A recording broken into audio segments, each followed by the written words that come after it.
Bonjour tout le monde, allez on s'installe rapidement s'il vous plaît. Bonjour madame. Bonjour Elodie, ça fait longtemps qu'on t'a pas vu. Oui j'étais malade mais ça va mieux maintenant. Elodie, t'as oublié de me donner ton certificat médical. J'en ai pas. Ah, bon bah dans ce cas je dois te mettre 0 au contrôle de la semaine dernière. Mais madame s'il vous plaît, tu connais les règles, en cas d'absence injustifiée à un contrôle, ça me fait pas plaisir, mais c'est 0.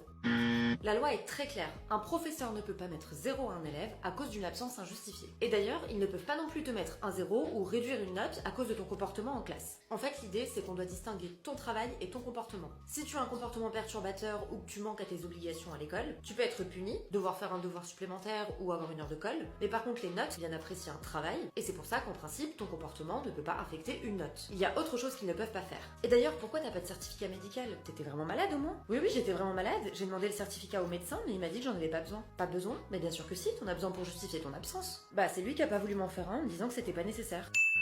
Les seuls cas dans lesquels tu dois fournir un certificat médical à l'école, c'est si tu as eu une maladie contagieuse. Donc par exemple si tu as eu la varicelle, la gale, les oreillons, etc. Mais si ta maladie était hors de cette liste, l'école ne peut pas exiger un certificat médical. Si tu as d'autres questions sur ce qui est légal ou pas à l'école, n'hésite pas à les poser en commentaire. Et en attendant, abonne-toi pour mieux comprendre le droit.